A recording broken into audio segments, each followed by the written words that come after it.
പരിശുദ്ധാത്മാവേ സഹായക, നിരന്തരമെന്നെ സഹായിക്കണേ. പരിശുദ്ധാത്മാവേ സഹായക, നിരന്തരമെന്നെ സഹായിക്കണേ.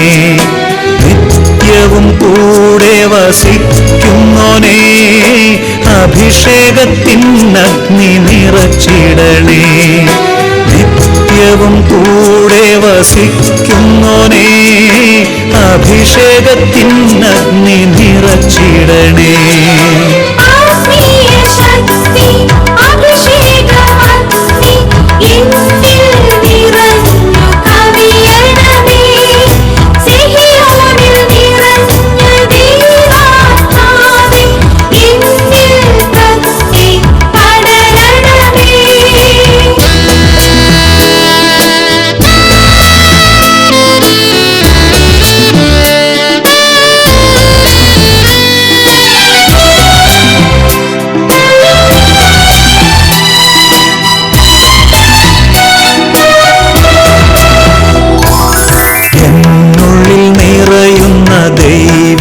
ശക്തി ലൗകിക ശക്തിയെ തകർത്തിടുന്നു. എന്നുള്ളിൽ നിറയുന്ന ദൈവിക ശക്തി ലൗകിക ശക്തിയെ തകർത്തിടുന്നു. പാപനീതി ന്യായ ബോധ്യങ്ങൾ കൃത്തിൽ നിറച്ചെന്നെ അഭിഷേചിക്കൂ. പാപനീതി ന്യായ ബോധ്യങ്ങൾ കൃത്തിൽ നിറച്ചെന്നെ അഭിഷേചിക്കൂ.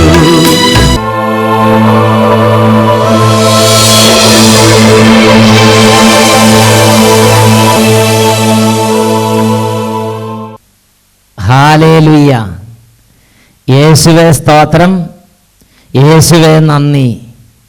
അഭിഷേകാഗ്നിയുടെ എല്ലാ പ്രേക്ഷകർക്കും രക്ഷിതാവും നാഥനുമായ യേശു ക്രിസ്തുവിൻ്റെ നാമത്തിൽ കൃപയും സമാധാനവും.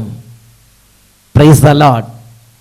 ഇന്ന് നമ്മൾ ചിന്തിക്കുന്നത് പ്രഭാഷകന്റെ പുസ്തകം 2-ാം അധ്യായത്തിലെ 2-ാം തിരുലിഖിതമാണ്. ആപത്തിൽ അടിപതറരുത്, ആപത്തിൽ അടിപതറരുത്. ഒരു നിമിഷം പരിശുദ്ധാത്മാവിൻ്റെ പ്രവർത്തനത്തിന് വേണ്ടി നമുക്ക് പ്രാർത്ഥിക്കാം. യോഹന്നാന്റെ സുവിശേഷം 16-ാം അധ്യായം അതിൽ 13-ാം തിരുലിഖിതം. സത്യാത്മാവ് വന്നു കഴിയുമ്പോൾ അവൻ നിങ്ങളെ സത്യത്തിൻ്റെ പൂർണ്ണതയിലേക്ക് നയിക്കും. ഓ ദൈവത്തിൻ്റെ പരിശുദ്ധാത്മാവേ, ഓ സത്യാത്മാവേ, ദൈവിക സത്യങ്ങളുടെ പൂർണ്ണതയിലേക്ക് മണിക്കൂർ ഞങ്ങളെ നയിക്കണമേ. ഞങ്ങൾ ജഡികപാപമുള്ളവരാണ്, ഞങ്ങൾ വെറുപ്പും വൈരാഗ്യമുള്ളവരാണ്, ഞങ്ങൾ ദൈവനിന്ദയും ദൈവഭക്തിയില്ലായ്മയും ഭക്തിരാഹിത്യവും വിശ്വാസക്കുറവും ദൈവനിഷേധവും നിരീശ്വര ചിന്തയും ഉള്ളവരാണ്. പരിശുദ്ധാത്മാവേ, ലോകവ്യഗ്രതയും സുഖലോലഭതയും മദ്യാസക്തിയും നിറഞ്ഞവരാണ് പരിശുദ്ധാത്മാവേ. പരിശുദ്ധാത്മാവേ, ലോകത്തിലെ കാര്യങ്ങൾ പോലും ഞങ്ങൾക്ക് അന്വേഷിച്ച് മനസ്സിലാക്കാൻ പറ്റാത്തവണ്ണം ഞങ്ങളുടെ മനസ്സുകൾ ദുർബലമായ മനസ്സുകളാണ്. പരിശുദ്ധാത്മാവേ, ഞങ്ങളുടെ എളിയ മനസ്സുകളിലേക്ക്, ഞങ്ങളുടെ ബുദ്ധിയിലേക്ക് സ്വർഗരാജ്യത്തിൻ്റെ നിത്യസത്യങ്ങളെ അവിടെ നിന്നിപ്പോൾ വെളിപ്പെടുത്തി തരണമേ. അതിനുവേണ്ടി ഞങ്ങൾ പ്രാർത്ഥിക്കുകയാണ്. യോഹന്നാന്റെ സുവിശേഷം 3-ാം അധ്യായം 8-ാം തിരുലിഖിതം. കാറ്റ് അതിന് ഇഷ്ടമുള്ളിടത്തേക്ക് ഊതുന്നു എന്ന് യേശുനാഥൻ ഞങ്ങളെ പഠിപ്പിച്ചിട്ടുണ്ട്. പരിശുദ്ധാത്മാവേ, ഇപ്പോൾ ഞങ്ങളോട് ഇഷ്ടം തോന്നണം. പ്രിയപ്പെട്ട ദൈവമക്കളെ, ഇപ്പോൾ എളിമപ്പെടുക. പരിശുദ്ധാത്മാവിന് നിങ്ങളുടെ ഇരിപ്പും നിങ്ങളുടെ കരങ്ങളും നിങ്ങളുടെ കാതുകളും നിങ്ങളുടെ പ്രാർത്ഥനയും നിങ്ങളുടെ രൂപഭാവങ്ങളും കാണുമ്പോൾ ദയ തോന്നി ഇഷ്ടത്തോടെ വരാൻ തക്കവണ്ണം, പരിശുദ്ധാത്മാവിന് ഇഷ്ടം തോന്നാൻ തക്കവണ്ണം എളിമയോടെ ഈ നിമിഷങ്ങളിൽ പ്രാർത്ഥിക്കുന്നു. മകനെ, മകളെ, ഒരുപക്ഷെ ജീവിതത്തിന്റെ ചില പ്രത്യേക സാഹചര്യങ്ങളിൽ നിന്ന് പ്രാർത്ഥിക്കാൻ പോലും പറ്റാത്തൊരവസ്ഥയിലായിരിക്കാം നീ കടന്നു വന്നിരിക്കുന്നത്. ഒരുപക്ഷെ ദൈവവിശ്വാസം മങ്ങിപ്പോയൊരവസ്ഥയിലായിരിക്കാം. എന്നാൽ ഈ നിമിഷം ഹൃദയത്തിൽ എളിമപ്പെട്ട് അനുതാപത്തോടെ ഇരിക്കുന്നവരുടെ മേൽ ദൈവത്തിന്റെ ശക്തി വ്യാപരിക്കുന്നു.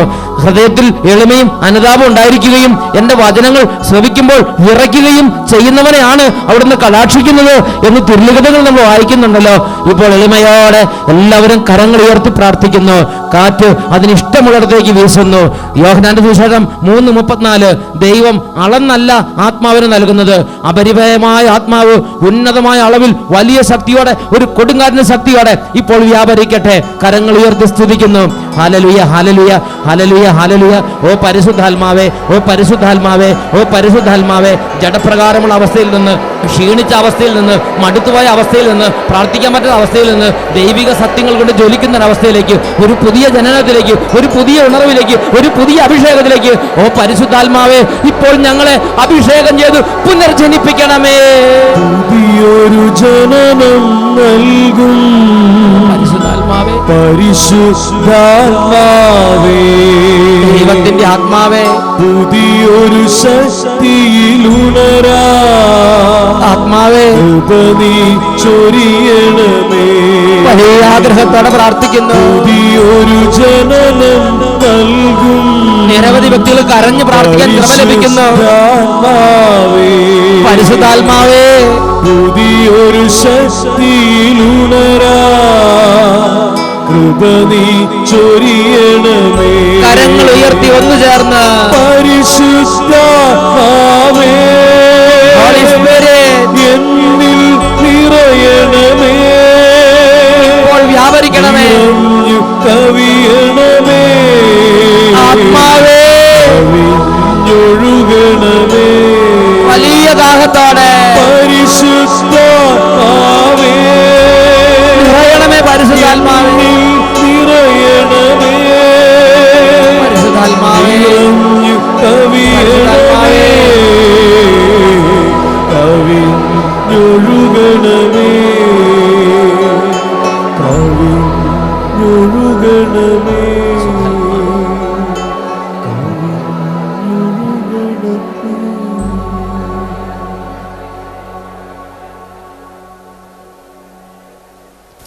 Price the Lord.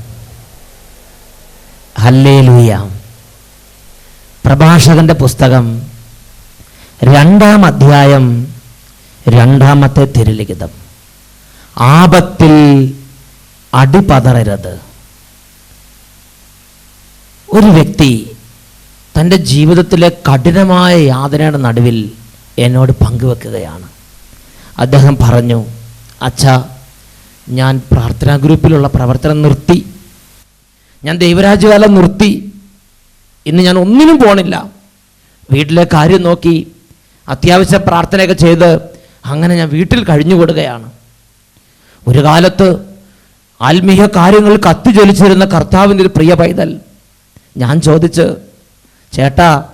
ചേട്ടൻ എന്തുകൊണ്ടാ ആത്മീയ കാര്യങ്ങളിൽ നിന്ന് ഇപ്പോൾ പിന്മാറി വീട്ടിലെ കാര്യങ്ങളിൽ മാത്രം കേന്ദ്രീകരിച്ചിരിക്കുന്നത്? അദ്ദേഹം പറഞ്ഞു, അച്ഛാ, ഞാൻ ചെറുപ്പം തൊട്ട് സംഘടനകളിൽ പ്രവർത്തിച്ചിട്ടുണ്ട്, ഞാൻ ഒരുപാട് കാലം കാറ്റഗിസം പഠിപ്പിച്ചിട്ടുണ്ട്, ഞാൻ പള്ളിയിൽ ഒരുപാട് കാര്യങ്ങൾക്ക് നേതൃത്വം കൊടുത്തിട്ടുണ്ട്, കൈക്കാരനെ ഇരുന്നിട്ടുണ്ട്, പ്രാർത്ഥനാ ഗ്രൂപ്പിലും പ്രവർത്തിച്ചിട്ടുണ്ട്, ദൈവരാജ്യവേലയ്ക്ക് പോയിട്ടുണ്ട്, എന്നാൽ ഇപ്പോൾ എനിക്ക് ഒന്നിനും തോന്നുന്നില്ല. അദ്ദേഹം പറഞ്ഞു, ഒരുപാട് കൈപ്പേറിയ അനുഭവങ്ങൾ, ഒരുപാട് തിക്ത അനുഭവങ്ങൾ, ആർക്കും വേണ്ടാത്തത് ഞാൻ എന്തിനു ചെയ്യണാച്ചാ. അദ്ദേഹത്തിൻ്റെ ഒരു ജീവിതം മുഴുവൻ അദ്ദേഹം സുവിശേഷ വേല ചെയ്തിട്ട് അദ്ദേഹത്തിന് കിട്ടിയ കൈപ്പേറിയ അനുഭവത്തിൻ്റെ മൂർധന്യത്തിൽ നിന്ന് അദ്ദേഹം ചോദിക്കുകയാണ്, ആർക്കും വേണ്ടാത്തത് ഞാൻ എന്തിനു ചെയ്യണാച്ചാ. ശരിയാണ്, അദ്ദേഹത്തിന് ഇടവകയിൽ നിന്ന് പല ബുദ്ധിമുട്ടുകളുണ്ടായിട്ടുണ്ട്. അദ്ദേഹത്തിന് സ്വന്തം ബന്ധക്കാരുടെ ഇടയിൽ നിന്ന് ഒരുപാട് വേദന സംഭവിച്ചിട്ടുണ്ട്. അദ്ദേഹത്തിന് നാട്ടുകാരിൽ നിന്ന് ഒരുപാട് നിന്ദനങ്ങൾ ഏറ്റിട്ടുണ്ട്. സ്വന്തം മക്കൾ പോലും അദ്ദേഹത്തെ നിന്ദിക്കുകയും ദുഷിക്കുകയും ചെയ്തിട്ടുണ്ട്. പഴയ ദുഷികളുടെ നടുവിലായിരുന്നു അദ്ദേഹത്തിൻ്റെ ജീവിതം. പക്ഷെ കർത്താവിന് വേണ്ടി വീരോചിതമായി സാക്ഷ്യം വഹിച്ച ഒരു ഉജ്ജ്വല ജീവിതമായിരുന്നു അത്. എന്നാൽ ഇന്ന് ആ ജീവിതം പിന്മാറ്റത്തിലേക്ക് പോയിരിക്കുകയാണ്. ആ വ്യക്തിയുടെ അനുഭവം കണ്ടപ്പോൾ ഞാൻ ദൈവത്തോട് പ്രാർത്ഥിച്ചു, ദൈവമേ, ഇങ്ങനെ സുവിശേഷ രാജ്യ ശുശ്രൂഷയ്ക്ക് വേണ്ടിയുള്ള കഷ്ടപ്പാടുകൾ നടുവിൽ മനം മടുത്ത് പിന്മാറുന്നവരെ കുറിച്ച് അങ്ങയുടെ മനസ്സിൻ്റെ ഇഷ്ടം എന്താണ്? അപ്പോഴാണ് പ്രഭാഷകന്റെ പുസ്തകം 2-ാം അധ്യായം 2-ാം വാക്യത്തിൽ കർത്താവ് വെളിപ്പെടുത്തിയത്, ആപത്തിൽ അടി പതറരുത്. അവിടുത്തോട് വിട്ടകലാതെ അവിടുത്തോട് ചേർന്ന് നിൽക്കുക. നിന്റെ അന്ത്യദിനങ്ങൾ ധന്യമായിരിക്കും. വിട്ടകലാതെ അവിടുത്തോട് ചേർന്ന് നിൽക്കുക. നിന്റെ അന്ത്യദിനങ്ങൾ ധന്യമായിരിക്കും. ഇന്നൊരുപാട് കുടുംബത്തിൽ കുടുംബനാഥന്മാർ പല മേഖലകളിലും തളർന്നിരിക്കുകയാണ്. കുടുംബത്തെ ആത്മീയമായി നയിക്കാൻ മുന്നോട്ട് ശ്രമിച്ച് പരാജയപ്പെട്ട് ഇന്ന് മനം തകർന്നിരിക്കുന്ന ഒരുപാട് കുടുംബനാഥന്മാർ, കുടുംബനാഥകളുണ്ട്. ഒരുപാട് അപ്പച്ചന്മാരും ഒരുപാട് അമ്മച്ചിമാരുമുണ്ട്. പ്രാർത്ഥനാ ഗ്രൂപ്പിൽ പ്രവർത്തിച്ച് മനം തളർന്നിരിക്കുന്ന ഒരുപാട് പ്രാർത്ഥനാനുഭവമുള്ള ദൈവമക്കളുണ്ട്. കോൺവെന്റിൽ ഒരുപാട് ആത്മീയ കാര്യങ്ങളിലൂടെ ആഗ്രഹിച്ചിട്ട്, ഒരുപാട് ആത്മീയ അഭിഷേകം കോൺവെന്റിൽ ഉണ്ടാകാൻ വേണ്ടി ആഗ്രഹിച്ചിട്ട് ഇന്ന് മനസ്സ് മടുത്തിരിക്കുന്ന ഒരുപാട് ദൈവത്തിൻ്റെ പുത്രിമാരുണ്ട്. ഇടവക ഒത്തിരി നവീകരണത്തിലേക്ക് കൊണ്ടുവരണം, ഇടവകയെ ഒരുപാട് ദൈവത്തിലേക്ക് അടുപ്പിക്കണം, എല്ലാവരും വിശുദ്ധിയിലേക്ക് വരണം. ഇതിനുവേണ്ടി ആത്മാർത്ഥമായി രാപകല് ചത്ത് പണിയെടുത്തിട്ട് ഇന്ന് മനമടുത്ത് ഒന്നിനോടും താല്പര്യമില്ലാതിരിക്കുന്ന നിരവധി ദൈവദാസന്മാർ ഇന്ന് തിരുസഭയിലുണ്ട്.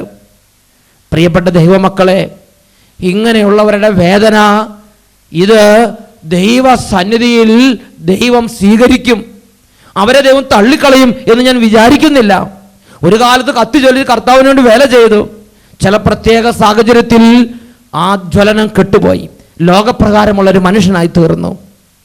അതിനൊരു ഉദാഹരണം ബൈബിളിൽ നമ്മൾ കാണുന്നുണ്ട്. രാജാക്കന്മാരുടെ 1-ാമത്തെ പുസ്തകത്തിൽ 19-ാമത്തെ അധ്യായം, അവിടെ ഏലിയ എന്ന ഒരു വീരപുരുഷനെ നമ്മൾ കാണുകയാണ്. ഏലിയ നിസ്സാരനല്ല. കർത്താവിൻ്റെ ബലിപീഠത്തിങ്കൽ ബലിയർപ്പിച്ച് സ്വർഗം പിളർന്ന് ദൈവത്തിൻ്റെ അഗ്നി ബലിപീഠത്തിലേക്ക് ഇറങ്ങാൻ തക്കവണ്ണം വിശുദ്ധിയും തീഷ്ണതയും ദൈവാനുഭവവും ദൈവിക അഭിഷേകം ഉണ്ടായിരുന്ന ദൈവത്തിൻ്റെ വീരപ്രവാചകനാണ് ഏലിയ പ്രവാചകൻ. ബാലിൻ്റെ 400ഓളം കള്ളപ്രവാചകന്മാരുടെ പ്രവർത്തന നിമിത്തം രാജ്യം മുഴുവൻ ബിംബാരാധനയും വിഗ്രഹാരാധികളും തലപൊക്കി പൊളഞ്ഞാടിയപ്പോൾ ഇതാ ഏലിയ രംഗപ്രവേശം ചെയ്യുകയാണ്. ഏലിയ പറഞ്ഞു, നിങ്ങളുടെ ഈ ആരാധനയും നിങ്ങളുടെ ഈ പ്രവർത്തനങ്ങളും ബിംബാരാധനയാണ്, ഇത് വിഗ്രഹാരാധനയാണ്, ഇത് ജീവിക്കുന്ന ദൈവത്തിൽ നിന്നും ദൈവത്തിന്റെ മകൾ അകറ്റിക്കൊണ്ടുപോകുന്ന കള്ളനാണയങ്ങളാണ്, ഇത് ശരിയല്ല എന്ന് പറഞ്ഞ് ഏലിയ ശക്തിയുക്തം ദൈവത്തിന്റെ സ്വരത്തെ ദൈവരാജ്യത്തിൽ ദൈവമക്കളുടെ ഇടയിൽ ഉയർത്തി. എന്നാൽ ആഹാബ് രാജാവും ജസബൽ രാജ്ഞിയും അവര് കള്ളനാണയങ്ങളെ വളർത്തുന്നവരായിരുന്നു.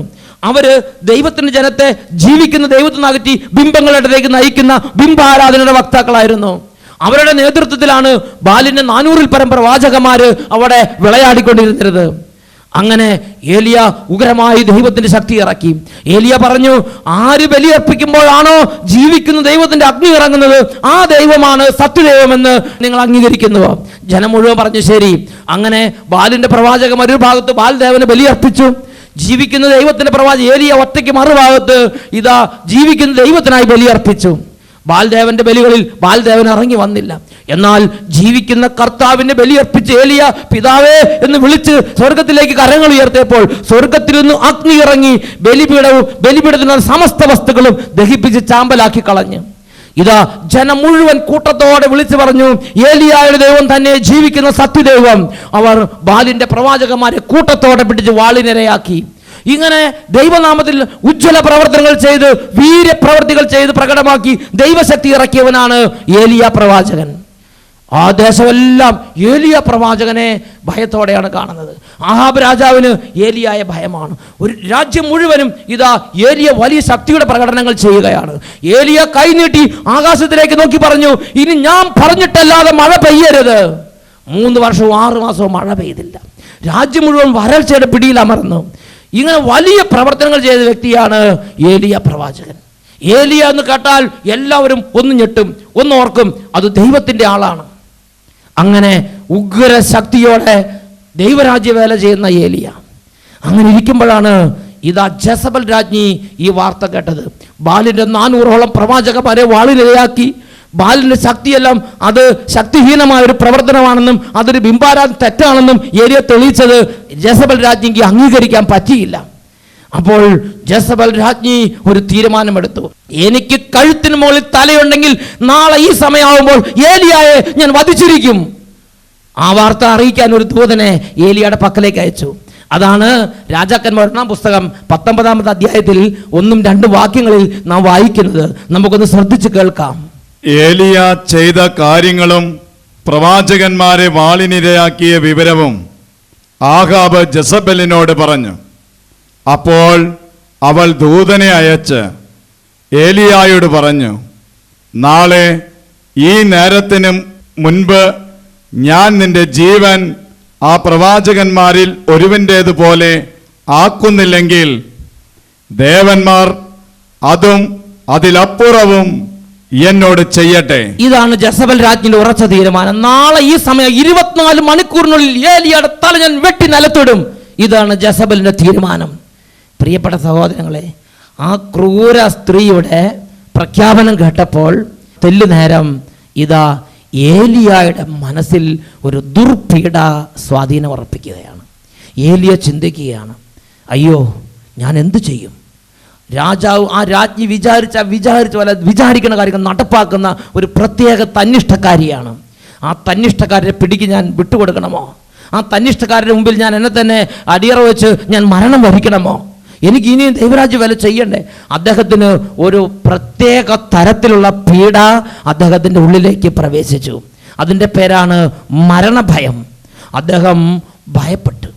അദ്ദേഹം പ്രാണരക്ഷാർത്ഥം തൻ്റെ ഭൃത്തിനെയും കൂട്ടിക്കൊണ്ട് അദ്ദേഹം പലായനം ചെയ്തു. അതാണ് തുടർന്നുള്ള വചനങ്ങളിൽ നാം വായിക്കുന്നത്.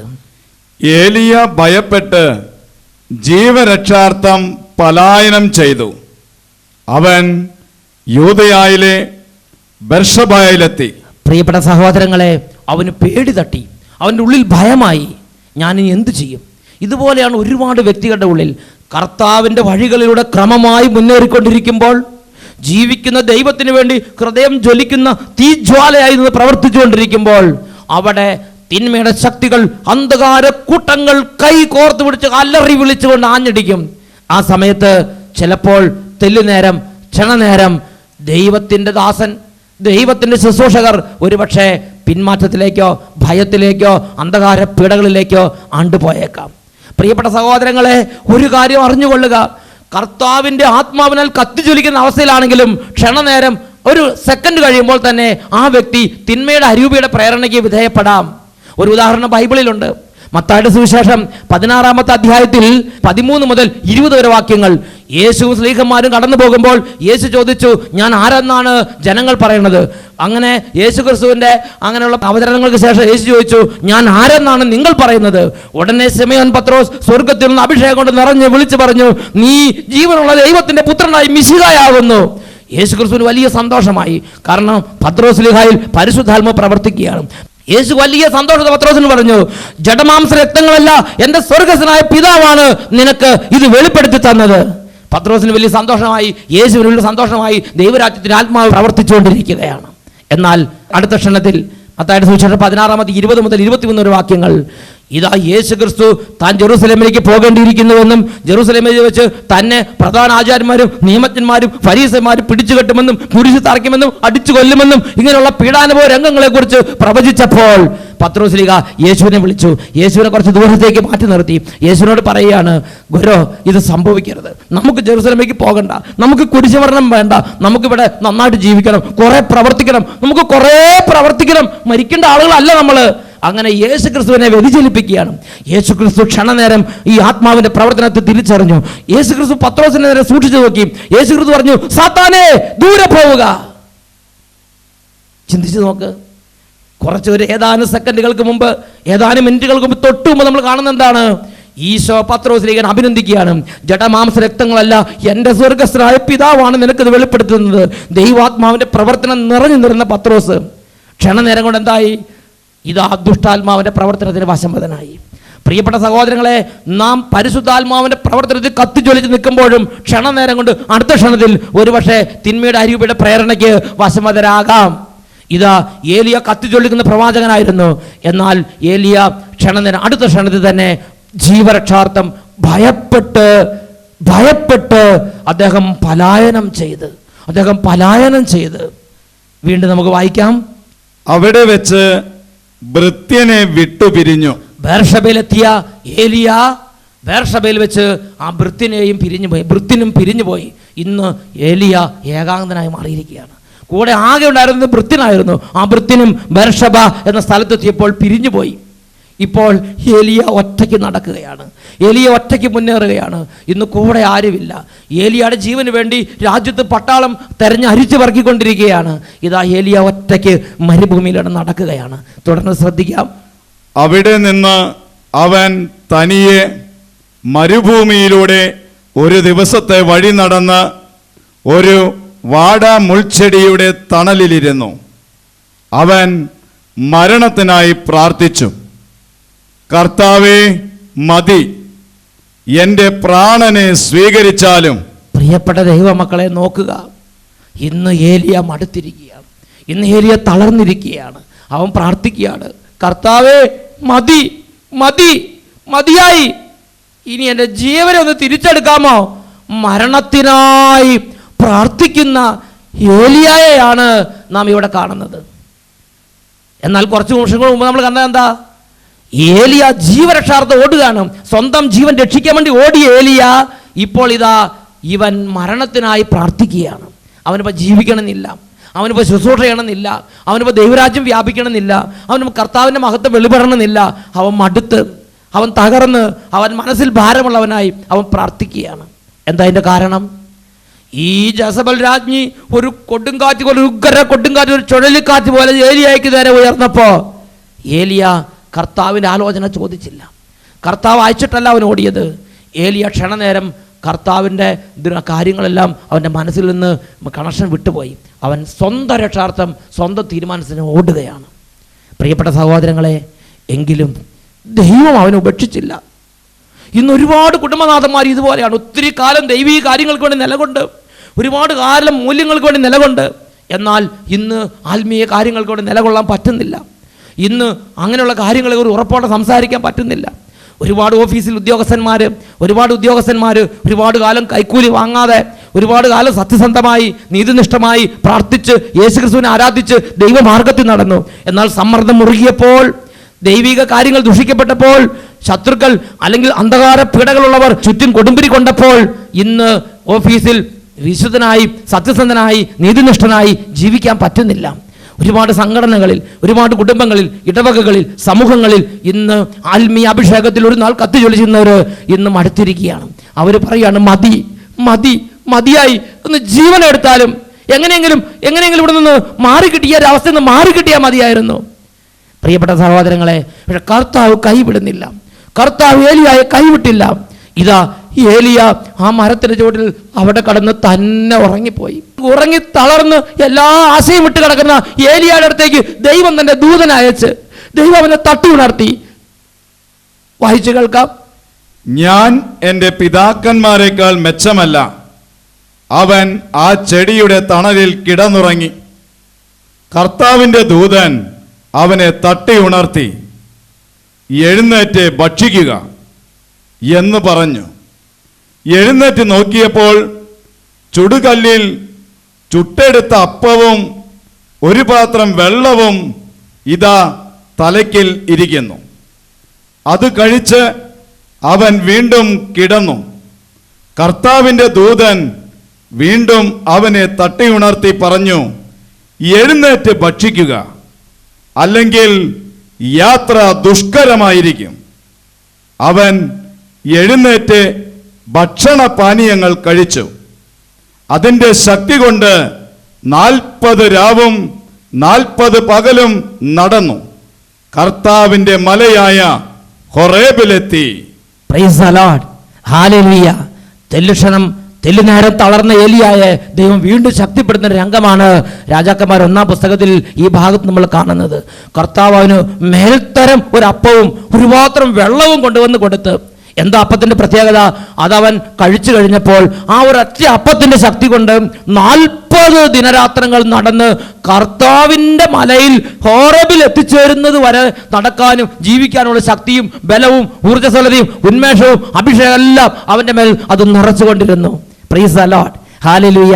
പ്രിയ മകനെ, പ്രിയ മകളെ, ഇന്ന് നീ തളർന്നിരിക്കുകയാണോ? നീ ഇന്ന് മനമടുപ്പോടെ ചിന്തിക്കുകയാണോ? ഇതാ ദൈവം നിന്നെ ഉപേക്ഷിച്ചിട്ടില്ല.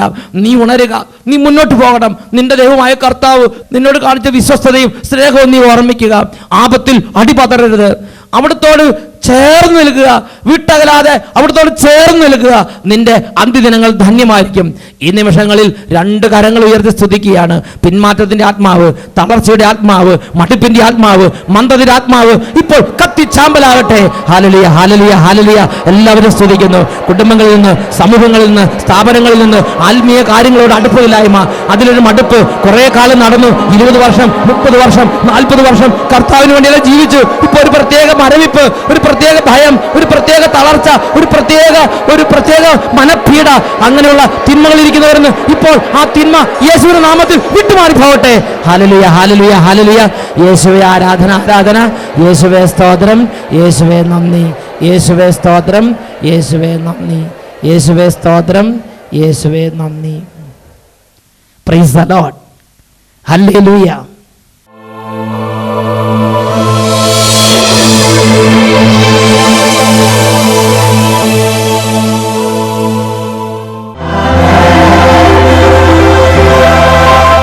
Praise the Lord. Hallelujah. ഒരുപാട് ഭയത്തിൻ്റെയും ഒരുപാട് തകർച്ചയുടെയും പിടിയിലമർന്ന് ഇനി ഞാൻ എന്തു ചെയ്യും, എനിക്ക് മരിച്ചാൽ മാത്രം മതി, മരിക്കണം എന്ന ചിന്ത എപ്പോഴും അലട്ടിക്കൊണ്ടിരിക്കുന്ന ഓരോ വ്യക്തികളെ ഇപ്പോൾ ഇതാ യേശു ക്രിസ്തുവിന്റെ നാമത്തിൽ ആശീർവദിക്കുകയാണ്.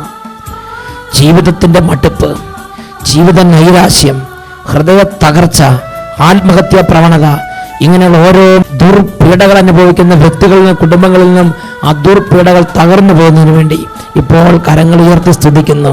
Hallelujah, hallelujah, hallelujah. യേശുവിൻ്റെ അത്യുത്ഭുത നാമത്തിൽ തിരുരക്തത്തിന് ശക്തിയാൽ ഇപ്പോൾ ഓരോ കുടുംബങ്ങളിൽ നിന്നും ഓരോ വ്യക്തി ജീവിതങ്ങളിൽ നിന്നും എല്ലാ തരത്തിലുള്ള മടുപ്പിൻ്റെയും തളർച്ചയുടെ ശക്തികൾ വിട്ടുമാറി പോകട്ടെ. പുതിയ ജീവൻ, പുതിയ ഉണർവ്, പുതിയ അഭിഷേകം നിറയട്ടെ. Hallelujah, hallelujah. യേശുവേ ആരാധന, ആരാധന, ആരാധന.